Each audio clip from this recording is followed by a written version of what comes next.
बार एक दूर देश में एक चुड़ैल रहा करती थी।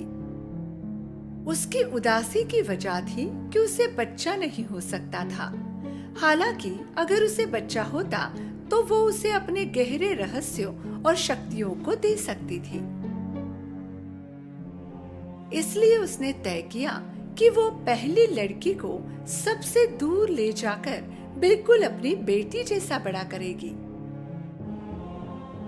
बुराई का जादू पूरी दुनिया पर कब्जा करेगा। जहाँ चुड़ैल रहती थी वहीं से कुछ ही दूरी पर एक किसान पति पत्नी रहते थे।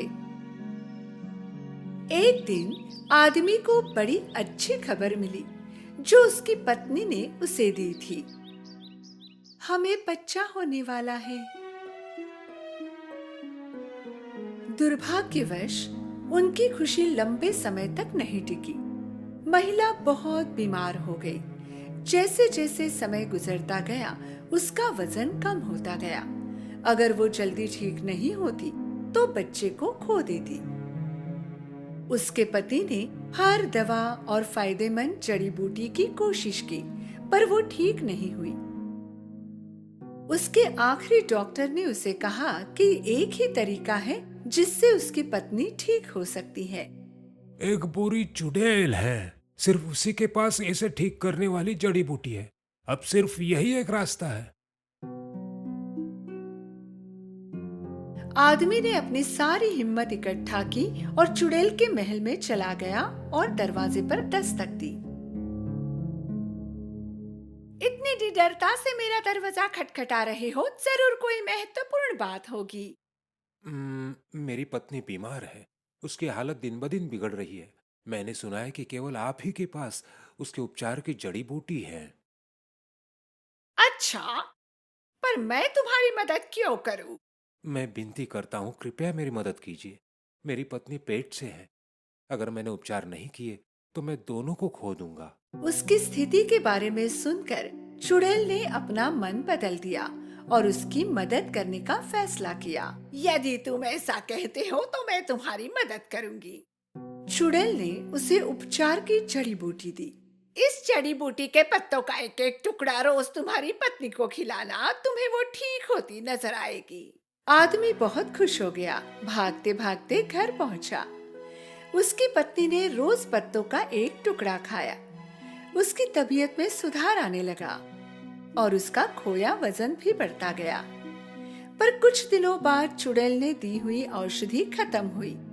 पत्नी की तबीयत फिर से बिगड़ गई। इस बार बहुत ही कम समय में उसकी हालत ज्यादा गंभीर हो गई। कोई उपाय न होने के कारण आदमी ने फिर से चुड़ैल के महल का दरवाजा खटखटाया। चुड़ैल को पता था कि वो वापस जरूर आएगा। ये वही बीज है जिससे तुम्हारी पत्नी ठीक हो सकती है। तुम इनको तुम्हारे बगीचे में लगा देना और फिर तुम्हारी पत्नी और बच्चे को बचा पाओगे।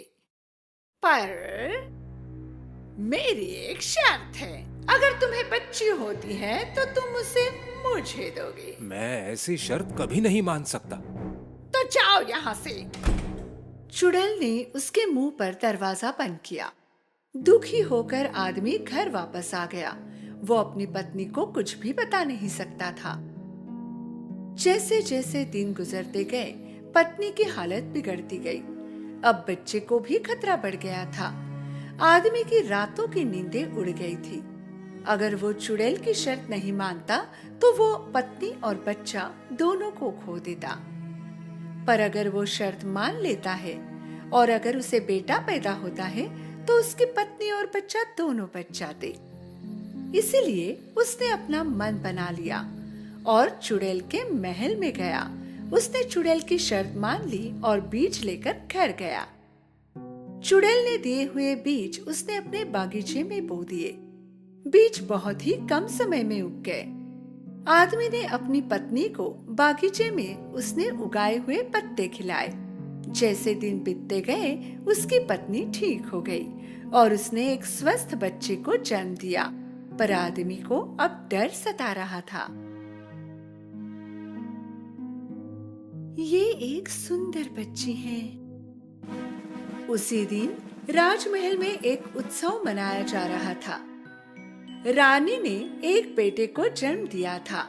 राजा बहुत खुश था क्योंकि अब उसके बाद उसका राजकुमार था जो भविष्य में राजा बनता। राज्य की जनता बड़े दिल वाले राजा और रानी से बहुत प्यार करते थे। किसी को पता नहीं था कि भविष्य में एक दिन इन दोनों बच्चों के जीवन मिलेंगे। पति पत्नी की खुशी ज्यादा दिनों तक नहीं टिकी। उसी दिन चुड़ैल आई और बच्ची की मांग की। पति पत्नी ने भारी मन से बच्ची चुड़ैल को सौंप दी। मेरी बच्ची, वो अब मेरी बच्ची है, पर फिक्र मत करो, मैं उसका अच्छे से ख्याल रखूंगी। मैं उसे रपुंज़ल नाम देती हूँ। चुड़ैल बच्ची को लेकर जंगल में चली गई, जहाँ उसका बहुत बड़ा टावर था। चुड़ैल सीढ़ियों से टावर के बहुत ऊपर चली गई।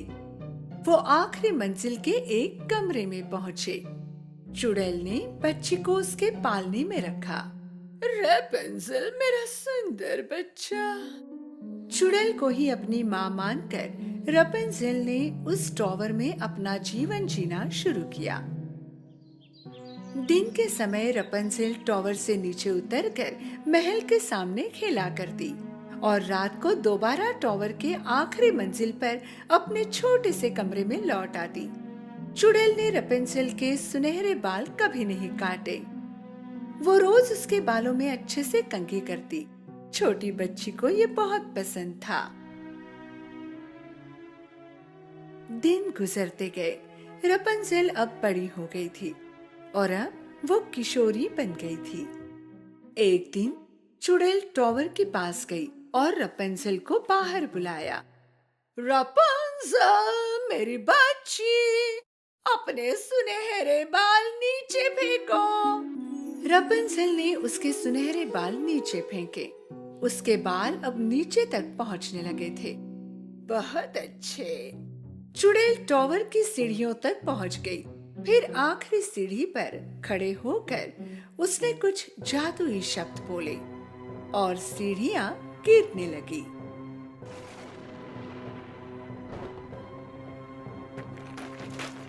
दुनिया के कोई भी शब्द इन सीढ़ियों को फिर से नहीं ला सकते।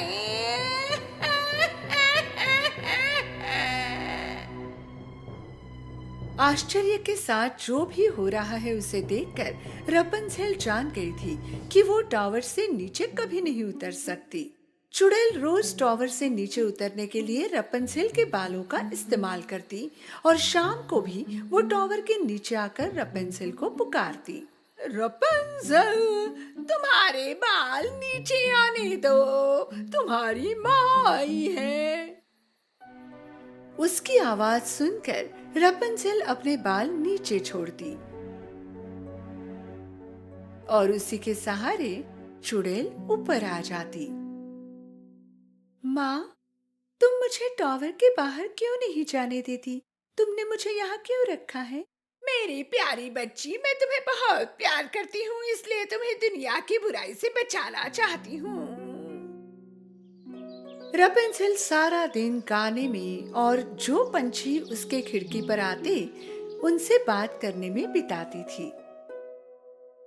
दूसरी तरफ जो बच्चा उसी दिन राजमहल में पैदा हुआ था वो भी अब जवान हो गया था। राजा अब बूढ़ा हो गया था और वो चाहता था कि उसका जवान बेटा उसकी गद्दी संभाले, राजकुमारी से शादी करे और उसे पोता दे। अन्य राज्यों की कई राजकुमारियां महल में आकर जाती, पर राजकुमार को कोई भी उसकी पत्नी के रूप में नहीं भाई। आखिर राजकुमार एक लंबी यात्रा पर निकल पड़ा अपने असली प्यार की खोज में।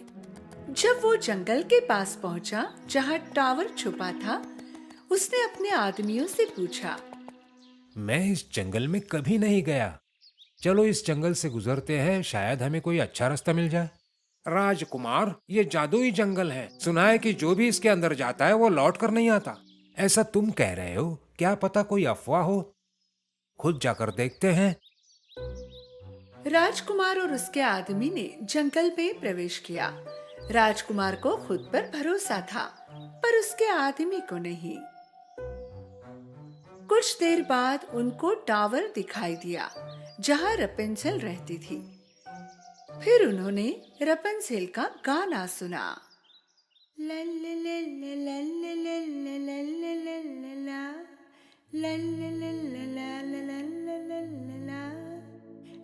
कितनी मीठी आवाज है। टावर के नजदीक पहुंचकर राजकुमार ने उसका गाना सुना और कुछ देर तक उसकी सुंदरता निहारता रहा।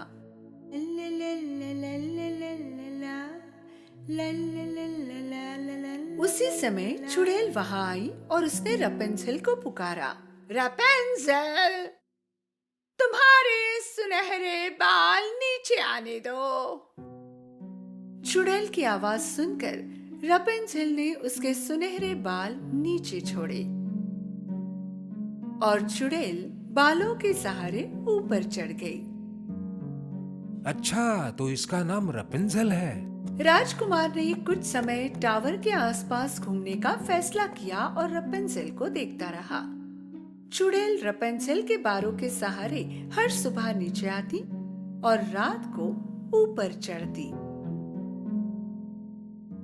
रपेंजेल, तुम्हारे सुनहरे बाल नीचे आने दो। आखिर एक दिन राजकुमार ने अपना सारा साहस जुटाकर, जब चुड़ैल वहां नहीं थी, टावर के पास गया और पुकारा। रपेंजेल, रपेंजेल।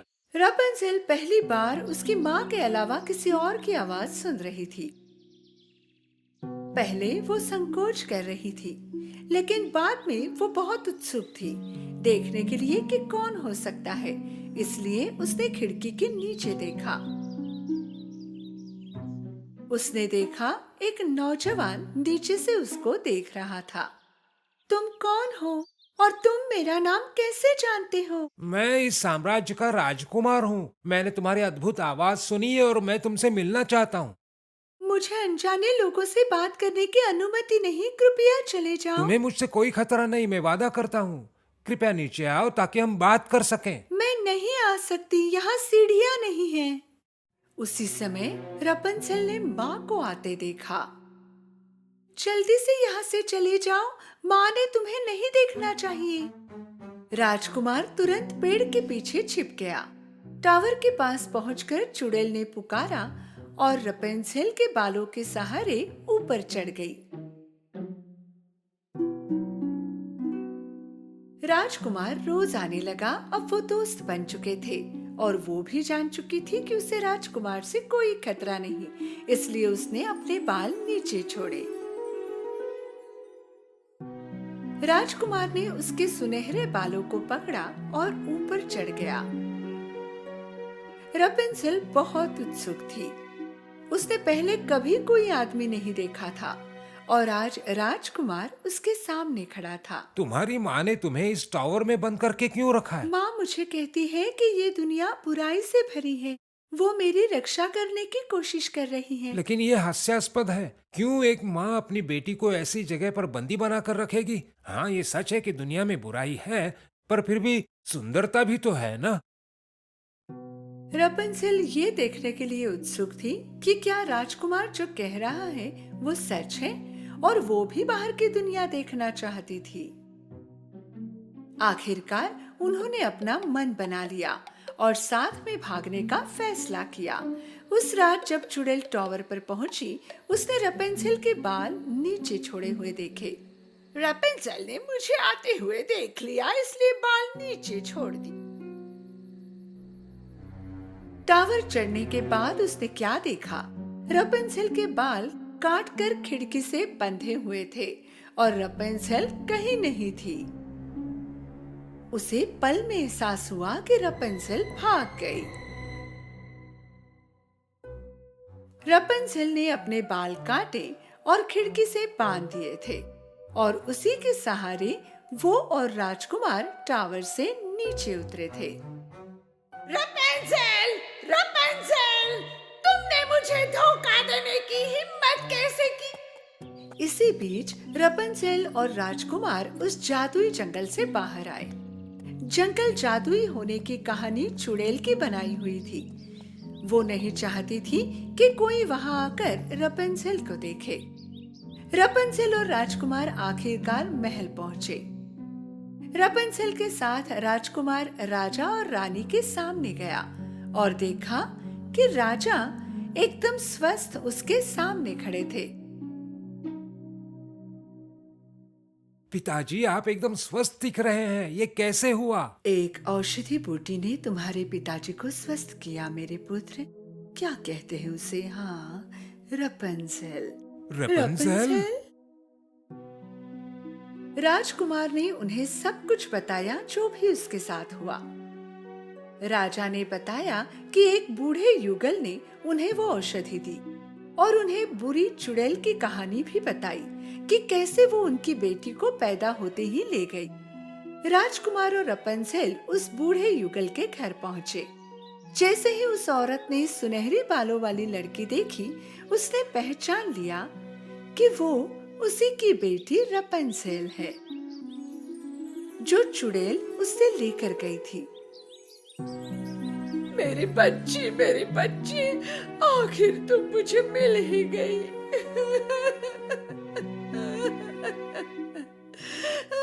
शुरुआत से पूरी कहानी सुनकर रपंजेल ने अपने माता पिता को अपना लिया। राजकुमार और रपंजेल का विवाह हुआ और वे खुशी खुशी रहने लगे। तो टावर में फंसे चुड़ैल के साथ क्या हुआ? राजा ने चुड़ैल को पकड़ा और उसी टावर में कैद किया और टावर के नीचे सैनिक तैनात किए ताकि चुड़ैल वहां से ना भाग पाए। चुड़ैल के साथ ही उसके गहरे जादुई रहस्य भी गायब हो गए।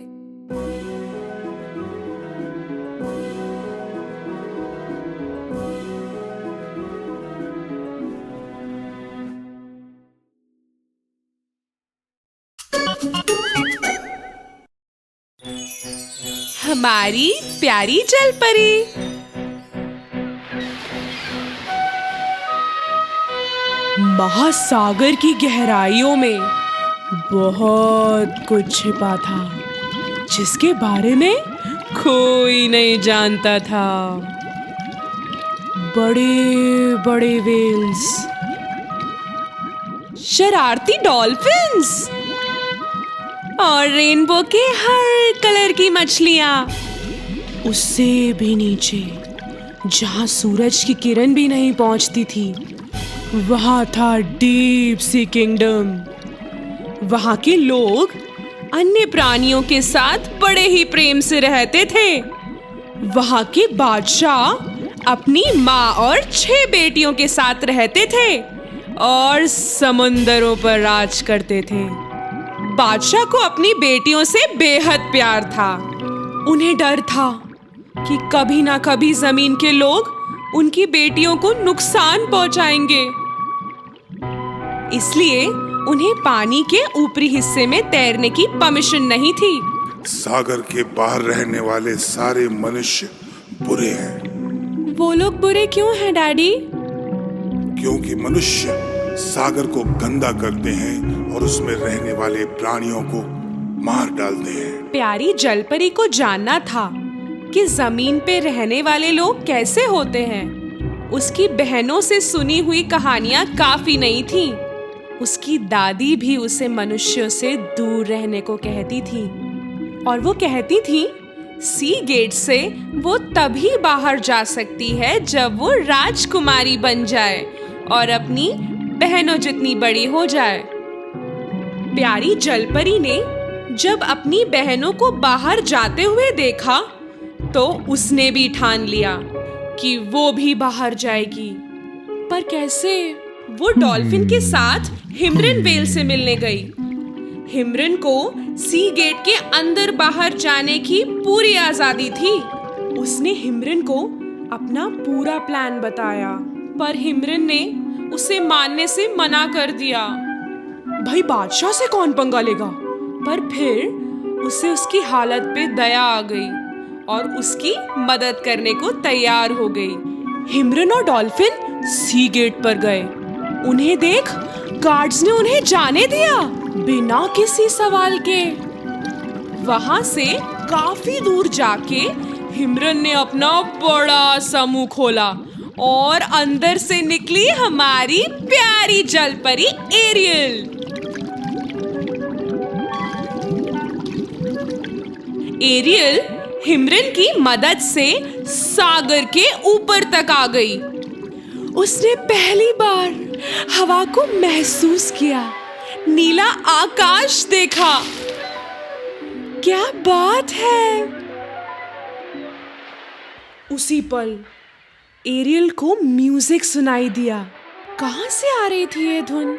उसने देखा पास ही एक बड़ी सी शिप थी। उसने पहली बार एक शिप को देखा। ये शिप है ना? चलो चले। डॉल्फिन उसे कहती रह गई ना जाने को, पर वो दूर निकल गई थी। तेजी से जा रही थी वो शिप की ओर। ये शिप किसी बादशाह की थी। वो अपने बेटे प्रिंस एरिक का बर्थडे सेलिब्रेट कर रहे थे। वो अपने बेटे की शादी जल्द से जल्द करवाना चाहते थे। तभी तो सारी सिंगल प्रिंसेसेस को पार्टी में बुलाया गया था। ये तो प्रिंस है और मनुष्य भी। डॉल्फिन ने फिर से वार्निंग दी। एरियल ने प्रिंस की धुन पे बड़ी खूबसूरती से गाया।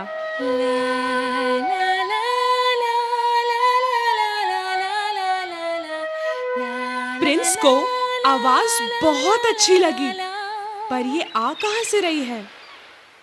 तुम छुप जाओ एरियल, वरना तुम्हें देख लेंगे, डॉल्फिन ने कहा। प्यारी जलपरी और डॉल्फिन दोनों पानी के अंदर चले गए, सागर की गहराइयों में, सी किंगडम के अंदर। सागर की जादूगरनी सब देख रही थी अपने क्रिस्टल बॉल में। आ गए वो दिन।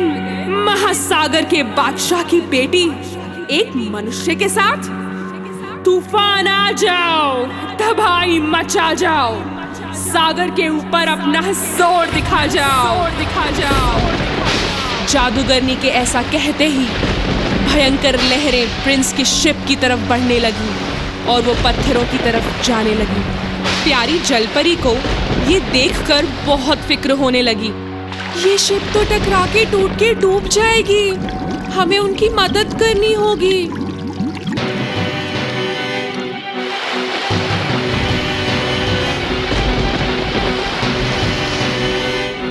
जलपरी को डूबे हुए शिप के पास तैरते हुए प्रिंस का फ्लूट मिलता है और फिर दिखते हैं प्रिंस डूबते हुए।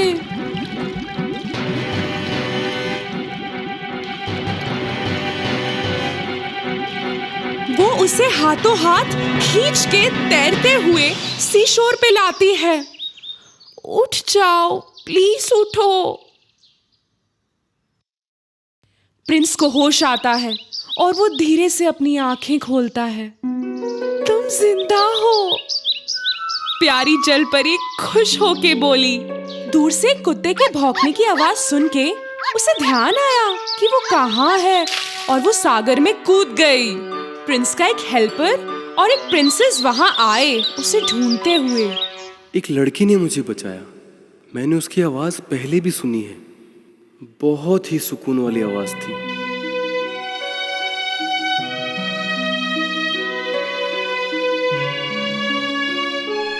जलपरी वापस डीप सी किंगडम में आ चुकी थी।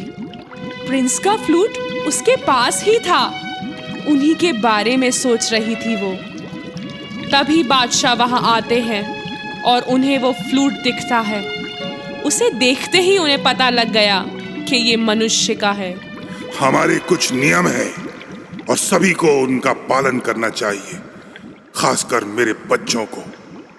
क्या ये सच है कि तुमने किसी मनुष्य को डूबने से बचाया? मुझे बचाना पड़ा, वरना वो वहीं मर जाते, एरियल ने पलटकर जवाब दिया। बस करो।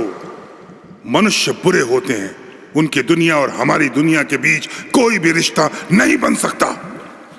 गुस्से से लाल बादशाह के जाते ही एरियल ने ठान ली कि अब तो करना ही है। एरियल सीधे गई सागर की जादूगरनी के पास और उससे मदद मांगी। मदद तो वो कर देगी, पर बदले में उसे अपनी फीस चाहिए, बहुत महंगी फीस।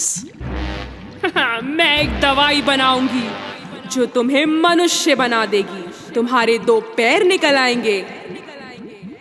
बदले में मुझे तुम्हारी आवाज चाहिए। मेरी आवाज? लेकिन मेरी आवाज के बिना थक हार के प्यारी जलपरी मान ही गई, क्योंकि उसके लिए उसका प्रिंस से मिलना बहुत जरूरी था। याद रखना, 30वें दिन के खत्म होने तक, यानी चौथे सूर्योदय से पहले प्रिंस तुम्हारे प्यार में होना चाहिए, वरना तुम वापस से जलपरी बन जाओगी और प्रिंस तुम्हारा कभी नहीं होगा।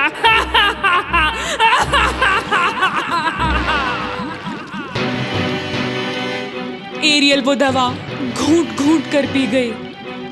वो सागर के ऊपर की तरफ तैर के जाने लगी। धीरे धीरे उसके पैर निकल आए, बिल्कुल मनुष्य की तरह। डॉल्फिन के साथ वो सी शोर पे पहुंची। उसके वहां पहुंचते ही प्रिंस की नजर उस पर पड़ी और वो उसके पास आया।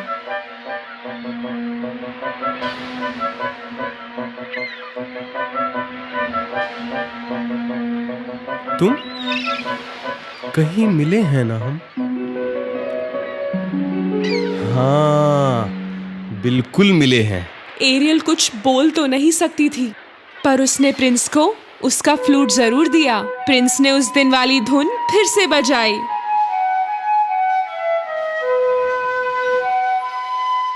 एरियल ने इशारा किया कि ये धुन उसने पहले भी सुनी है। यही बजाते हुए मैंने तुम्हें देखा था और तुम्हारी आवाज सुनी थी, और फिर तुमने मुझे डूबने से बचाया था। तुम्ही को ढूंढ रहा था मैं। प्रिंस को पूरा यकीन था कि वो लड़की एरियल ही थी जिसने उसे बचाया, पर वो लड़की तो एक जलपरी थी और उसकी खूबसूरत आवाज भी थी। एरियल बेचारी चाहकर भी ना बोल पाई अपनी आवाज जो वो दे आई थी। मुझे लगा तुम एक जलपरी हो। प्रिंस को लगा कि ये वो लड़की नहीं है जिसने उसे बचाया था। फिर भी उन्होंने उसकी मदद करने की ठानी। प्रिंस प्यारी जलपरी को अपने महल ले गए। बादशाह ने शादी की तैयारी करने का हुक्म दिया। वो अपने बेटे की शादी एक प्रिंसेस से कराने वाले थे। बेचारी जलपरी अब चुपचाप देखने के अलावा कुछ कर भी तो नहीं सकती थी। जब तक बोले नहीं, प्रिंस को पता कैसे चलेगा? उसे जादूगरनी की बात याद आई। याद रखना, 30वें दिन के खत्म होने तक, यानी चौथे सूर्योदय से पहले प्रिंस तुम्हारे प्यार में होना चाहिए, वरना तुम वापस से जलपरी बन जाओगी और प्रिंस तुम्हारा कभी नहीं होगा।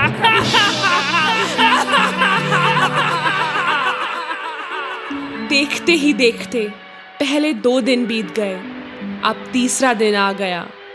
इस दिन बादशाह और उनकी बेगम अपने बेटे की शादी पड़ोसी राज्य की प्रिंसेस से करवाने निकल गए। बेचारी एरियल बोल ही ना पाई प्रिंस से कि वही है वो जिसे वो ढूंढ रहे थे। प्रिंस ने मान लिया कि जो भी उन्होंने देखा वो एक सपना था। एरियल की सिर्फ एक ही उम्मीद थी, प्रिंस के लिए उसकी चाहत। चौथे दिन का सूरज उगने वाला था। एरियल का रोना रुक नहीं रहा था और तभी कुछ जादू सा हुआ। पहले उसकी सभी बहनें आईं और फिर आई उसकी दादी माँ। मेरी प्यारी पोती, हम यहाँ आए हैं उस जादूगरनी की कैद से तुम्हें निकालने। और तभी उसके पिता महासागर के बादशाह प्रकट हुए। उनसे अपनी बेटी का गम सहा नहीं गया। एरियल, मेरी प्यारी बच्ची, तुम्हारी खुशी से बढ़कर मेरे लिए कुछ भी नहीं। जाओ मेरी बच्ची। बादशाह ने अपना त्रिशूल दादी माँ के हाथ में रखे एक शंख पर फिराया, जिसमें एरियल की आवाज कैद थी। और एरियल की आवाज लौट आई। थैंक यू दादी माँ, थैंक यू डैडी, आप लोग सब कितने अच्छे हैं। हिमरन वेल के पीठ पर सवार होके वो प्रिंस की शिप की तरफ रवाना हुई।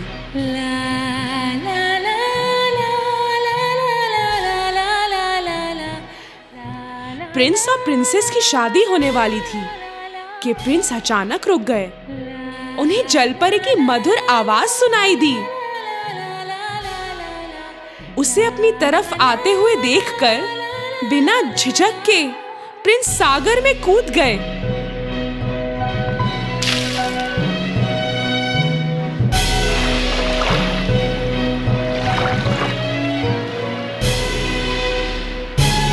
अपने दोस्तों और परिवारों की मदद से एरियल को उसकी आवाज वापस मिल गई और उसका प्रिंस भी।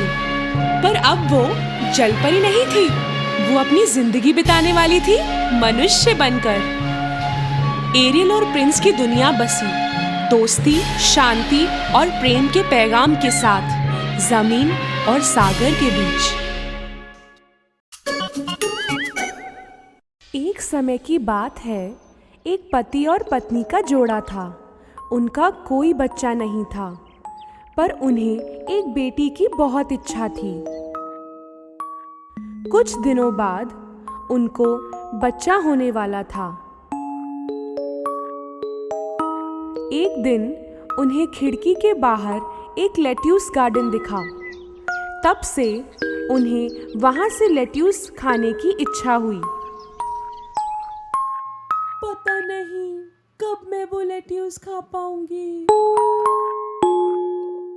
उनकी भूख कम होने लगी और तबीयत भी खराब होने लगी। एक दिन उनके पति को बड़ी चिंता हुई और उन्होंने वादा किया कि वो उनके लिए मुट्ठी भर लेट्यूस लेके आएंगे। तुम चिंता मत करो, मैं तुम्हारे लिए लेट्यूस लाऊंगा। लेकिन तुम्हें पता है ना, वो बहुत खतरनाक है। वो घर था एक डायन का और उसके चारों ओर ऊंची ऊंची दीवारें थीं, जिस पर कोई चढ़ने की सोच भी नहीं सकता था। वो पूरा जोर लगा के उस दीवार पे चढ़े, गार्डन में गए और उन्होंने मुट्ठी भर लेट्यूस निकाला।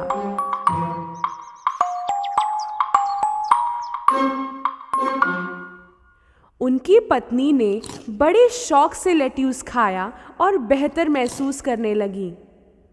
पर मुट्ठी भर लेट्यूस से उनका जी नहीं भरा। अगले दिन उनके पति फिर से उस गार्डन में गए, पर इस बार वो डायन वहीं खड़ी थी। इतनी हिम्मत कि मेरे गार्डन में आके मेरा लेट्यूस चुराते हो।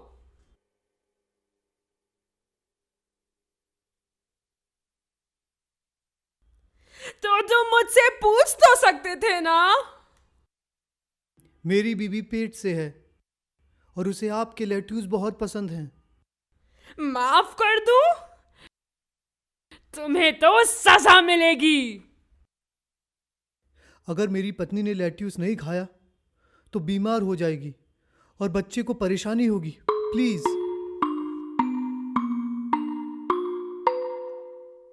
तो क्यों ना एक सौदा करें? तुम्हें जितना चाहो यहां से लेट्यूस ले जाओ, पर एक शर्त पर। तुम्हारे बच्चे का जन्म होते ही मुझे दे दोगे। डर के मारे उन्होंने हाँ कह दिया। कुछ दिनों के बाद बच्ची हुई और डायन आके उसे ले गई।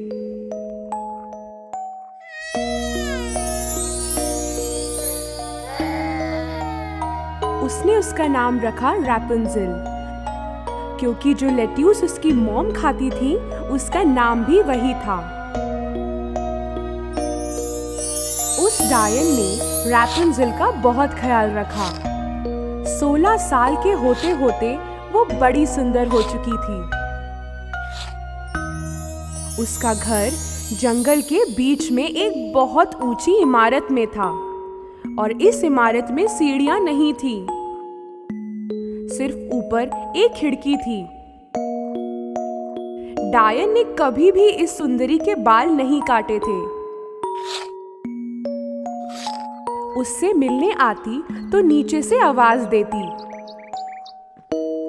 रापुंज़ल, रापुंज़ल, रापुंज़ल, अपने सोने जैसे बाल तो नीचे करो, तुम्हारी मम्मी हूँ। अपनी खिड़की से रापुंज़ल अपने सोने जैसे बाल नीचे करती और उसी के सहारे ये डायन उस पे चढ़ जाती। ये सालों तक चलता रहा। एक दिन उस जंगल में एक प्रिंस आया शिकार करने और उसने एक सुरीली आवाज को सुना गाना गाते हुए।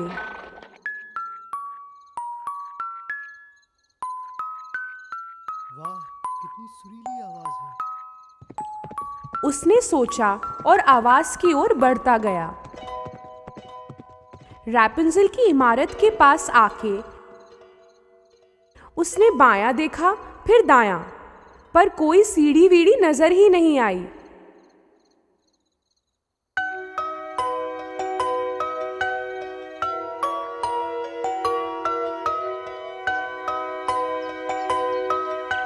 वो आवाज प्रिंस को हर रोज वहां खींच लाती थी, पर ऊपर चढ़ना ही नहीं हो पाया।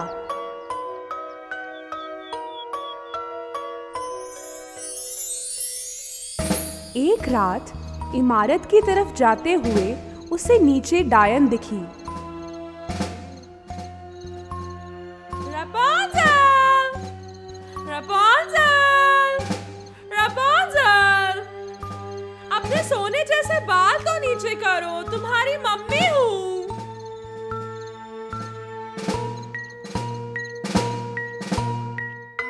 अपनी खिड़की से रापुंज़ल ने अपने सोने जैसे बाल नीचे करती और उसी के सहारे ये डायन उस पे चढ़ जाती।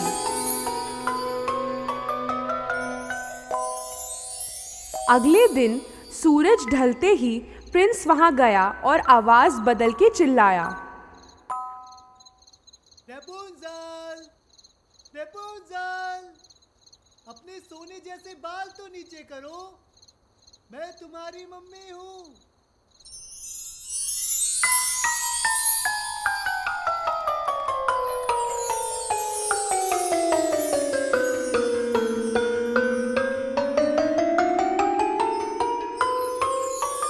अपनी माँ के अलावा पहली बार किसी इंसान को देखा। रापुंज़ल थोड़ा डर गई। तुम मम्मी नहीं हो, क्यों आए हो यहाँ? डरने की कोई बात नहीं है। तुम्हारा गाना सुन के तुम्हारी आवाज से प्यार हो गया। आवाज किसकी है बस यही देखना था। रापुंज़ल को प्रिंस की बात अच्छी लगी और अब डर नहीं रही थी वो। कुछ समय तो सब कुछ सही चल रहा था और डायन को कुछ भी भनक नहीं लगी। एक दिन प्रिंस ने रापुंज़ल से शादी की बात की। रापुंज़ल ने खुशी खुशी हाँ बोला।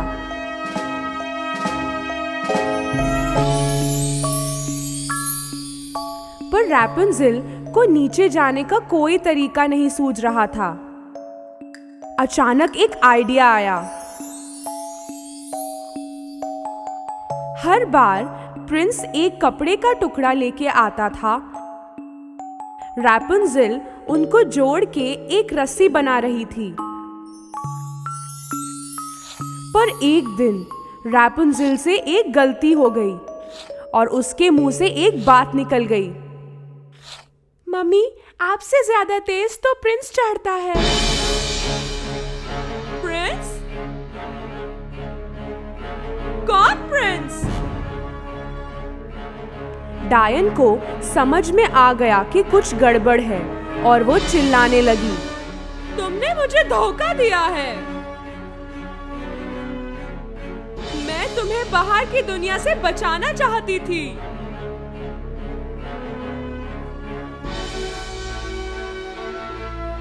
डायन ने गुस्से के मारे रैपुंज़ेल के सुंदर सोने जैसे बाल काट दिए।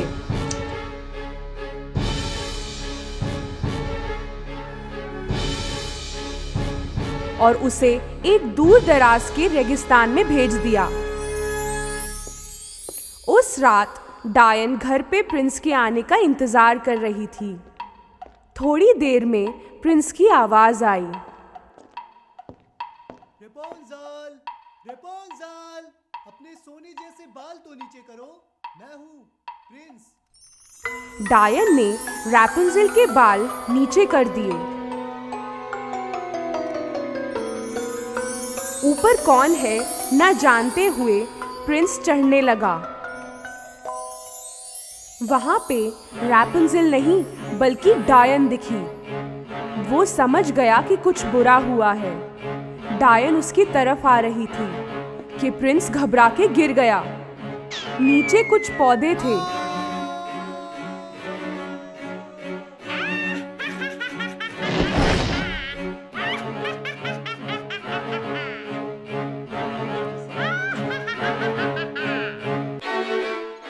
नीचे कुछ पौधे थे तो प्रिंस बच गया, पर आंखों में कांटे लगने की वजह से वो देख नहीं पा रहा था।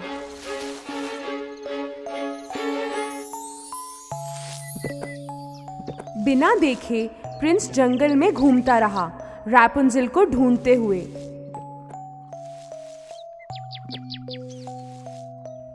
रास्ते में फल भी मिले, तोड़ के खा लिया। चलते चलते इतनी दूर आ गया कि रेगिस्तान पहुंच गया। और अचानक कुछ हुआ। एक सुरीली आवाज सुनाई दी। वो आवाज वो पहचानता था।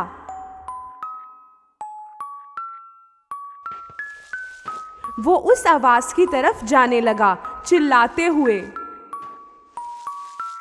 रेपुंज़ेल, रेपुंज़ेल। रैपुंज़ेल ने प्रिंस की आवाज पहचान ली। प्रिंस तुम? वो उसकी तरफ दौड़ने लगी। तुम यहाँ? दोनों कितने खुश हुए। मिलते ही दोनों गले लगे और वो रोने लगी। रैपुंज़ेल के आंसू प्रिंस की आंखों पर गिरे। और अचानक एक चमत्कार हुआ।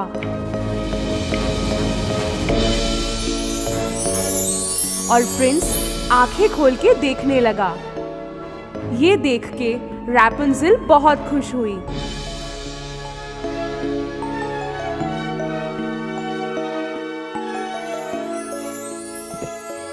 दोनों एक साथ प्रिंस के किंगडम गए, जहां लोगों ने उनका स्वागत किया।